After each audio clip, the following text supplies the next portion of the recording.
FM 89.4 Kashmir net work.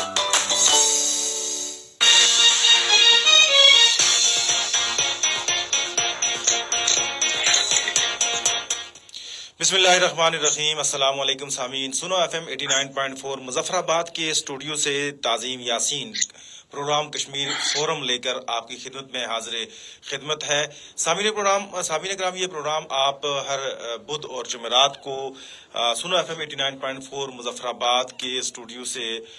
اس سنو F M 89.4 سے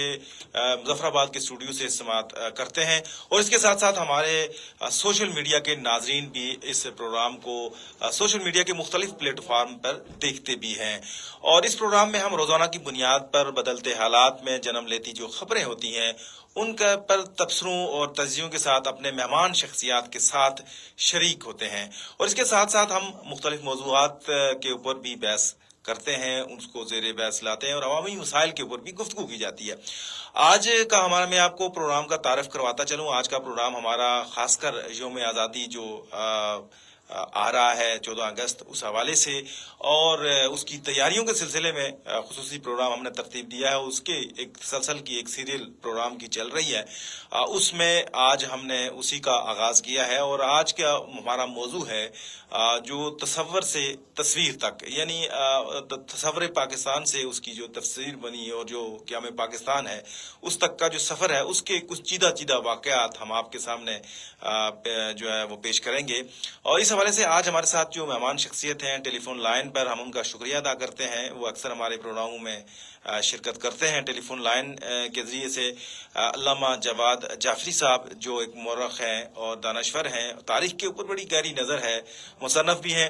اور شاعر بھی ہیں، اور سابق کشمیر کلچر اکیڈمی کے چیئرمین بھی ہیں، جو ہمارے ساتھ ٹیلی فون لائن پر موجود ہیں۔ علامہ صاحب، سب سے پہلے ہم خوش آمدید کہیں گے آپ کو پروگرام میں، اور آج ہمارا پروگرام ہے تصور سے تصویر تک، تو قیام پاکستان کے سلسلے میں آج ہمارا جو ہم آپ سے گفتگو کریں گے، مختلف پہلو اس میں ذکر ہوں گے، لیکن ہم آج بات کریں گے تحریک پاکستان میں کشمیری عوام کا کردار۔ جو کشمیر عوام ہے وہ تحریک پاکستان میں کس طرح شریک رہے، اور کیوں کر کشمیر جو ہے وہ پاکستان کا جو حصہ، جس طرح ہم کشمیر کا جو قائد اعظم کی پالیسی تھی کہ کشمیر پاکستان کی شرح ہے اور کشمیر پاکستان کا حصہ ہے، اور کشمیری شروع دن سے ہی قیام پاکستان کی جدوجہد میں شریک رہے ہیں۔ اس کا مطلب یہ ہے کہ کشمیر جو ہے، کشمیری عوام جو ہے وہ پاکستان کے قیام میں بہت دلچسپی لیتے تھے، اور وہ پاکستان میں شامل ہونا چاہتے تھے، اور کشمیر کو ایک لازم حصہ پاکستان کا سمجھتے تھے۔ اس حوالے سے ہمیں چاہوں گا کہ آپ کوئی تاریخی ابتدا کریں کہ کشمیری عوام کب سے،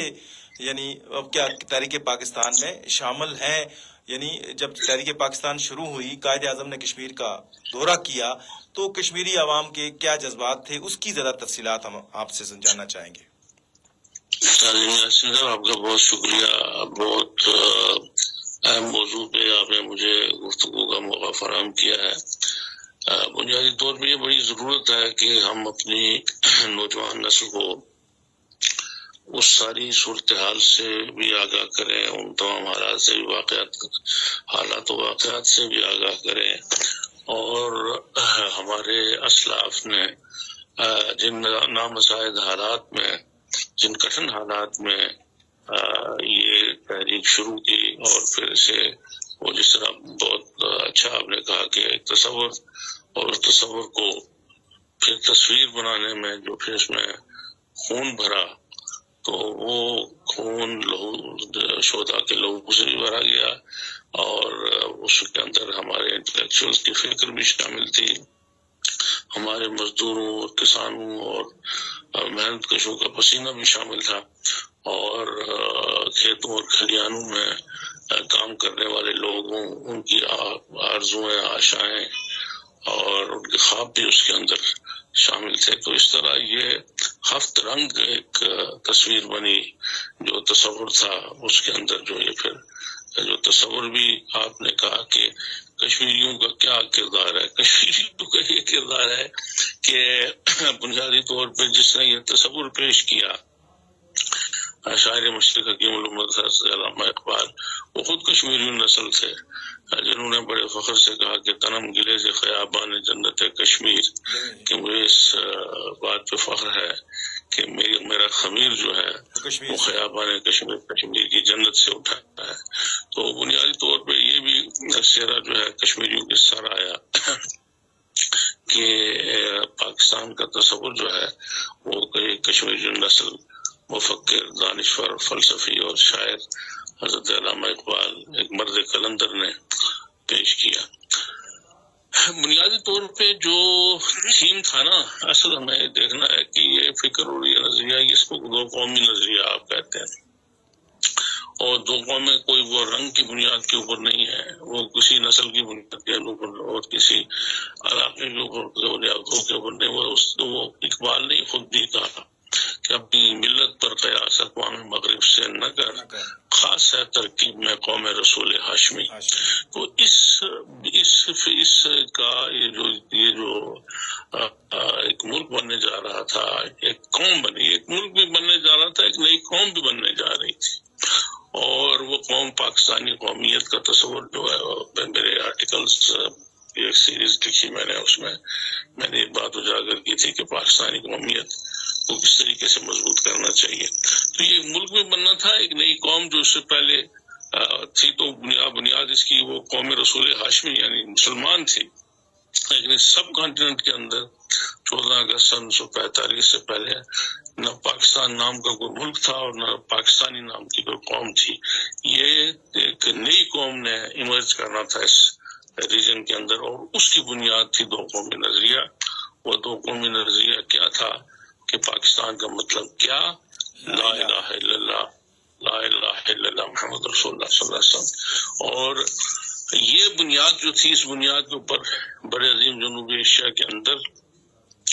جہاں جہاں مسلمان آباد تھے، وہ پاکستان کو اپنی منزل مراد اور اپنی منزل مقصود سمجھتے تھے۔ تو کشمیر کیونکہ اوور-ویلمنگ میجارٹی اسٹیٹ تھی اس خطے کے اندر، مور دین 80% جو ہے وہ مسلمان آباد تھے، اور نام کے مسلمان نہیں تھے، جس طرح آج کل تو ہم اب نام کے مسلمان رہ گئے ہوئے ہیں، ہمارے اندر وہ اسپرٹ، وہ جذبہ، وہ ہمامہ، وہ فکری ایک طرح سے جو مضبوطی ہے وہ بہت کمزور ہو گئی ہے۔ وہ بڑے راسخ العقیدہ مسلمان تھے، جن کے رگ و پے کے اندر وہ حضور اکرم صلی اللہ علیہ وسلم کی محبت اور اللہ تعالیٰ کے پیغام اور اللہ تعالیٰ کے اس دین کے ساتھ وابستگی جو تھی وہ بہت مضبوط تھی، وہ آباد تھے۔ تو جب یہ قرارداد پاکستان منظور ہوئی تو اس کے ساتھ ہی کشمیر کے طول و عرض میں، کیونکہ اس سے پہلے بھی کشمیر کے مسلمانوں نے اپنی شہادتوں کا سلسلہ جو ہے وہ شروع کر رکھا تھا، اور وہ اس کی بنیاد بھی جو تھی وہ دینی اور فکری تھی۔ وہ امتناع خطبہ عید کا وہ مرحلہ ہو، یا وہ ریشم خانے کی تحریک کا مرحلہ ہو، یا وہ جو جموں کا اس کا وہ مسئلہ ہو، جب مسلمان نے فائر کرنے سے انکار کر دیا، وہ جس کارتوس کے اوپر وہ سور کی چربی لپیٹی ہوئی ہوتی تھی، انہوں نے بنیادی طور پہ اس فکر کی ساری بنیاد جو تھی وہ ایک مذہبی اور فکری تہذیب تھی۔ ہندو کیونکہ بہت متعصب تھا، اب دیکھیں نا ابھی ہمارا ایک لبرل طبقہ یہاں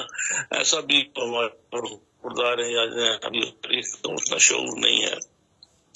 وہ یہ بھی کہتے ہیں کہ اگر صدیوں ہم گٹھے رہے تھے تو گٹھا کیوں نہیں رہا جا سکتا تھا، کیا کیا جائے، وہ صدیوں گٹھے رہے۔ مسلمانوں کی وسیع القلبی کی وجہ سے اور مسلمانوں کی فراخ دلی کی وجہ سے حکمران ہونے کے باوجود مسلمانوں نے کوئی ڈسکریمنیشن نہیں کی۔ حکمران ہونے کے باوجود صدیوں مسلمانوں نے اس خطے کی حکومت کی، لیکن ان کی حکومت جو تھی وہ عدل اور انصاف کے اوپر مبنی تھی، انہوں نے کسی دوسرے اس مذہبی عقیدے والے کے اوپر ظلم نہیں کیا۔ لیکن مسلمان بھی ناکام رہے ہندو کی وہ ذہنیت تبدیل کرنے میں، ہندو کی ذہنیت تبدیل نہیں ہو سکی۔ یہ مظفر آباد کے اندر جو اگر آپ کو کبھی اتفاق ہو اور آپ کو کوئی جس 1947 سے پہلے والا اب مل جائے بازار میں، آپ مین بازار میں جائیں تو وہاں دکاندار کو ملے تو وہاں زیادہ دکانیں ہندوؤں کی ہوتی تھیں 1947 سے پہلے. تو جب مسلمان کوئی سامان خریدتا تھا ہندو دکاندار سے اور جب اس کو وہ پیسے دیتا تھا تو ہندو ان پیسوں کو ہاتھ نہیں لگاتا تھا، بلکہ انہوں نے ایک چمچہ سا رکھا ہوا تھا، وہ چمچہ آگے کر دیتے تھے اور مسلمان اس میں وہ پیسے ڈالتا تھا تو پھر وہ اس چمچے سے وہ پیسے جو تھے وہ یعنی اس پیسے کو ہاتھ لگانا وہ اپنے آپ کو وہ ایک سمجھتے ہیں پلید ہونے کے مترادف سمجھتے تھے. مسلمان پانی اور ہندو پانی الگ تھا. مسلمان کے برتن میں پانی نہیں کھاتے تھے، راستوں پہ چلنے پہ پابندی تھی. تو وہ کوئی صورت ایسی بن نہیں پا رہی تھی. مسلمانوں نے اپنی طرف سے پوری کوشش کی اور دیکھیں قائد اعظم کانگریس میں شامل ہو گئے، اس سے بڑے ثبوت کیا ہو سکتا تھا گٹھے رہنے کا. لیکن وہاں جا کے قائد اعظم نے دیکھا کہ ہندو کی جو رگ ہے ریشہ ہے اس کے اندر دو چیزیں بھری ہیں اور وہ کوٹ کوٹ کے بھری ہوئی ہیں، ایک تعصب اور دوسرا تنگ نظری، فراخ دلی نہیں ہے ان میں. بیسیکلی کیونکہ ان کی بنیاد جو ہے وہ کلاس سوسائٹی کے اوپر ہے. اور مسلمان جو ہے مسلمان المسلم و اخل مسلم، مسلمان کا بھائی ہے اور جو مسلمان نہیں ہے اس کے لیے بھی مسلمان کے دل میں ایک فراخی اور ایک محبت اور ایک عالمگیر اخوت کا پیغام ہے. کسی سے کوئی ڈسکریمنیشن نہیں ہے. تو اس لیے یہ کشمیر کا کیونکہ جو بنیاد تھی یہ اس کا ان کا ذہن جو تھا کشمیری لوگوں کا وہ دینی تھا اور اسلامی تھا. تو اس لیے جو ہی قرارداد پاکستان 1940 میں منظور ہوئی تو کشمیر میں بھی اس فکر کو اور اس سوچ کو مہمیز لگ گئی. جو 13 جولائی سن 1931 کے شہیدوں نے جو شمع جلائی تھی اس کی روشنی اور اس کی لو جو ہے اور تیز ہونے لگی اور لوگوں نے اپنی سرگرمیاں جو ہے وہ تیز تر کر دی اور منظم ہونا شروع ہو گئے. اس کا جو ایک جو عملی پھر صورت یہ سامنے آتی ہے آ چکی تھی بلکہ وہ سن 1932 میں آل جموں کشمیر مسلم کانفرنس کی بنیاد پر دیکھیں نا مسلم کانفرنس نام سے ہی خود ظاہر ہوتا ہے کہ مسلمانوں نے اپنی جدوجہد کا جب آغاز کیا سیاسی جدوجہد کا یعنی یا کوئی فکری لام بندی شروع کی تو اس کی بنیاد کسی کلچرل اس کے اوپر نہیں تھی، کسی علاقائی اس کے اوپر نہیں تھی، بلکہ اس کے فکری بنیاد اس کو کے اوپر تھی اور ایک دینی اور نظریاتی بنیاد کے اوپر تھی. مسلمانوں کی جو پہلی سیاسی تنظیم 1932 میں وجود میں آئی آل جموں کشمیر مسلم کانفرنس، اس کا نام جو تھا اس کے اندر مسلم اس بات کا اظہار ہے کہ پاکستان جنوب ایشیا میں اس کے اندر پاکستان مسلم لیگ تھی اور جب کشمیر کے مسلمان نے بنائے تو مسلم کانفرنس بنائی. تو یہ فکر اس فکر کے ساتھ ہم آہنگ تھی اور پھر اس کی قیادت جو تھی اور اس کی جو رہنمائی تھی وہ اس کی انسپریشن تھی وہ قائد اعظم کی قیادت سے ہی لی گئی اور وہی بنیاد تھی. اچھا علامہ صاحب ہمارے پاس ٹائم تو چونکہ بڑا مختصر ہوتا ہے لیکن میں چاہوں گا کہ کچھ چیزیں آپ سے جو ہے نا ہمارے سامعین کی نظر کریں. اس کے بعد میں اگر خاص ذکر کروں اگر ہمیں یہ تھوڑا سا ذکر کر رہے ہیں کہ ہم اس کے بعد اگر فوراً چلیں جو قائد اعظم کا دورہ کشمیر تھا بڑی اہمیت کا عامل ہے اور اس کو اگر ہم تذکرہ کر دیں تو اس سے ہمیں ہمارے آج کے میرے خیال میں جو موضوع ہے اور جو کشمیری عوام کا کردار ہے اس سے بڑی وضاحت ہو جائے گی کہ قائد اعظم کی کشمیر پالیسی کیا تھی اور قائد اعظم کشمیر سے کیا دلچسپی رکھتے تھے اور مسلمانوں کو کشمیری مسلمانوں کے ساتھ ظاہر ہے ان کا ایک لحاظ تھا تحریک پاکستان کا حصہ سمجھتے تھے تو انہوں نے ایک تفصیلی دورہ کیا تھا کشمیر کا. قائد اعظم نے جب دورہ کیا کشمیر کا تو جب ڈل گیٹ کے اوپر قائد اعظم کا استقبال کیا گیا اور جب وہاں پہ پھولوں کا پورا اس علاقے کو پھولوں سے سجا دیا گیا تھا اور فرش میں پھول ہی پھول تھے اور دائیں بائیں. تو قائد اعظم جب وہاں سے انٹر ہوئے تو انہوں نے کہا اوہ دس از پیراڈائز انہوں نے کہا تو یہ تو جنت ہے. تو قائد اعظم کا پھر ایک دریائی جلوس جو قائد اعظم کا نکالا گیا وہاں پہ سری نگر میں، اس کے اندر پارٹیزن جو تھے وہ کشمیر کے امنڈ آئے. یہ بنیادی طور پہ قائد اعظم کے ساتھ والہانہ ایک محبت کا اظہار، اور اس میں پھر یہ ہوا کہ پھر قائد اعظم نے اپنا جو وہاں پہ اسٹے تھا، جو شیڈول تھا، اس کو ایکسٹینڈ کیا. اور انہوں نے اپنے قیام کو اس محبت کو دیکھ کے اور اس پیار کو دیکھ کے، اور اس کو پھر وہاں پہ قائد اعظم کی چودھری غلام عباس صاحب کے ساتھ مسلسل ملاقاتیں ہوئی، جن کے اندر ایک فکری ہم آہنگی جو پہلے سے موجود تھی وہ بھی، اس کو بھی زیادہ پروان چڑھنے میں مدد ملی. اس کے ساتھ ساتھ کشمیر کی مختلف قیادت سے بھی قائد اعظم نے ملاقاتیں کی، اور ان سے یہاں سے قائد اعظم نے، کیونکہ یہ جو ریاست جموں کشمیر تھی، یہ اپنے وسائل کے اعتبار سے، اللہ کے اعتبار سے، رقبے کے اعتبار سے، آبادی کے اعتبار سے یہ بڑی ریاست تھی اس وقت کی جو پرنسلی اسٹیٹس تھی ان میں، اور اس کی اہمیت بہت زیادہ تھی. لیکن یہ اس طرح براہ راست امپائر جو تھے اس کے انڈر نہیں تھے، بلکہ یہ مہاراجہ جو تھا اس کے زیر تسلط تھی، اور اس کا انتظام تو مہاراجہ کے اس طرح تھا. تو قائد اعظم نے پھر یہ کیا کہ کشمیریوں کی فراست کے اوپر ان کا جو بلیف تھا وہ اتنا اسٹرانگ تھا کہ انہوں نے مسلم لیگ کو ایکسٹینڈ نہیں کیا کشمیر کے اندر، بلکہ وہاں چودھری غلام عباس کو کہا کہ کشمیر میں مسلم کانفرنس ہی مسلم لیگ ہے، اور آپ اس کی جو رہنمائی کر رہے ہیں وہ میرے نمائندہ اور میرے ریپرزینٹیٹیو کی حیثیت سے.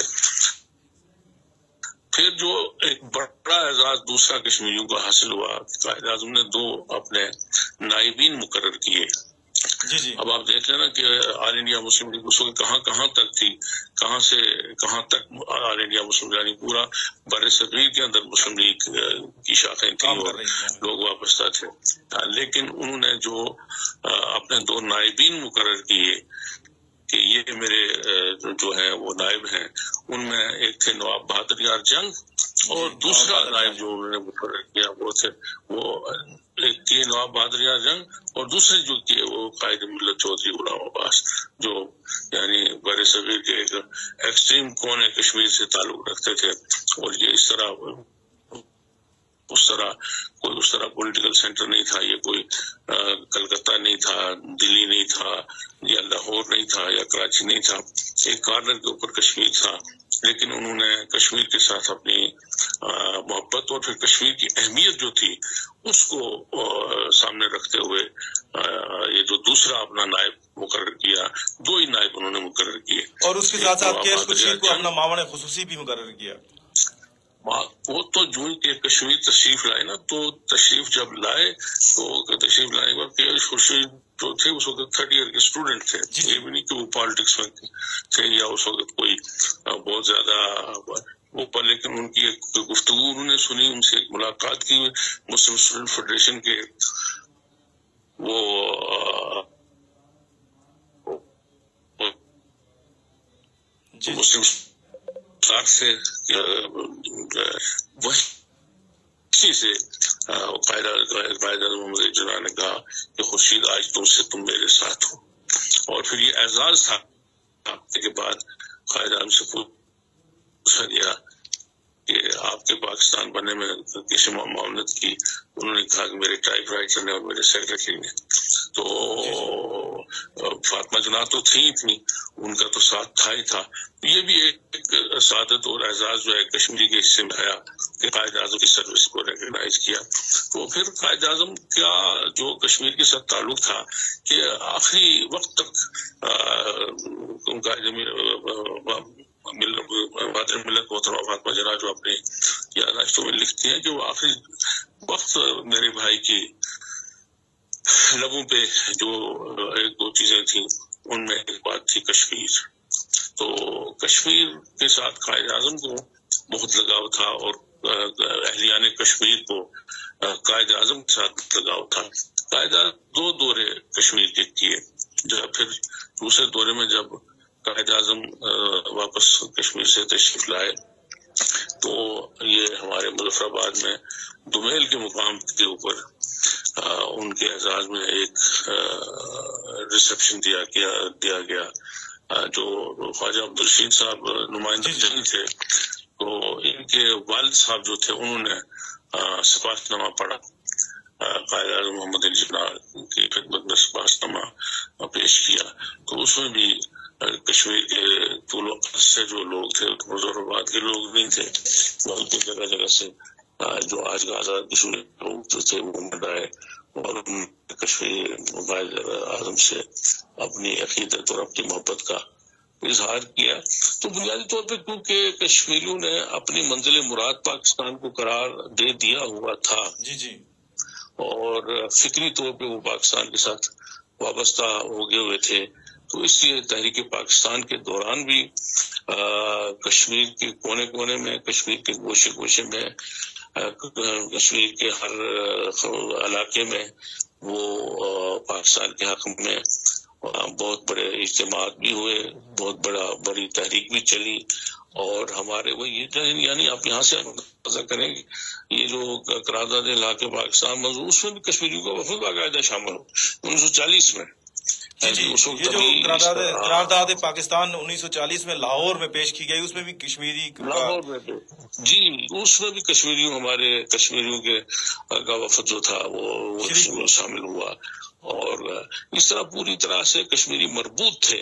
تحریک پاکستان کے ساتھ اور سرگرمی کے ساتھ انہوں نے تحریک پاکستان کے اندر اپنا حصہ ڈالا، بلکہ اپنے سائز کے اعتبار سے، اپنے جثے کے اعتبار سے بڑھ کے حصہ ڈالا. اور یہ اللہ تعالیٰ کے فضل و کرم سے ہمارے آباء و اجداد نے جو یہ کام کیا وہ ہمارے لیے عزت کا اور ایک فخر کا باعث ہے. اچھا علامہ صاحب بہت شکریہ آپ کا، آپ ہم نے ہمارا ساتھ دیا. چونکہ ہمارے پاس وقت بڑا قلیل ہوتا ہے لیکن ہمارا یہ تصور سے تصویر تک کا سلسلہ 14 اگست تک جاری رہے گا. ہم روزانہ کی بنیاد کے اوپر سے جو ہے نا وہ مختلف مہمان شخصیات سے اور آپ سے بھی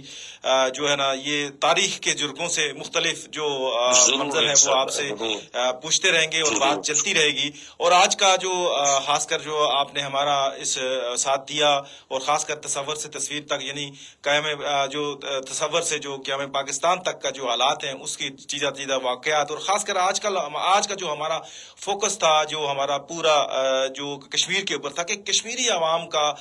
جو تحریک پاکستان میں کیا کردار ہے اور قائد اعظم کا کشمیر کے ساتھ کیا تعلق تھا اور جس کے اوپر آپ نے بہت سارے واقعات بیان کیے. اور اس سے ثابت ہوا کہ کشمیری عوام مکمل طور پر تحریک پاکستان کا حصہ تھے اور وہ قیام پاکستان چاہتے تھے اور کشمیر کا مستقبل کا جو فیصلہ تھا وہ کوئی آج کی بات نہیں بلکہ جو اس وقت تحریک پاکستان شروع ہوئی کشمیری عوام نے اس وقت سے اپنا ذہنی اور سیاسی فیصلہ جو ہے پاکستان کے ساتھ منسلک کر دیا تھا. لیکن اس پہ کے اوپر عمل درآمد یہ الگ بحث ہے نہیں ہو سکا اور کشمیر پورے کا پورا پاکستان کا حصہ نہیں بن سکا. لیکن کشمیری عوام جو ہے وہ تحریک پاکستان میں مکمل طور پر اسی طرح سے اسی لیے شریک رہے کہ وہ قیام پاکستان کے بعد وہ ہے وہ کشمیر پاکستان کا حصہ بنیں گے. اور انہوں نے اس کے اوپر جدوجہد کی جس طرح جواد جعفری صاحب نے ذکر کیا کہ 1940 کی قرارداد میں وہ شامل رہے. تحریک پاکستان کے مختلف انہوں نے مرحلے پیش کیے کہ وہ کس طرح سے رہے اور دوسری طرف جو ہے قائد اعظم کا کشمیری عوام کے ساتھ کیسا تعلق رہا. اپنے نائبین کا انہوں نے جو تقرر ہے وہ کشمیر سے کیا. ان کے معاون خصوصی کے خورشید ان کے کشمیر سے تھے. تو یہ کشمیر کے ساتھ کا ایک تعلق تھا اور کشمیری عوام کا پاکستان کے ساتھ یہ تعلق تھا جو ایک نظریاتی جغرافیائی اور فکری بنیادوں پہ قائم تھا جس بنیاد کے اوپر جو ہم کہتے ہیں کہ کشمیر پاکستان کا حصہ ہے. یہ آج کا ہمارا پروگرام کا مختصر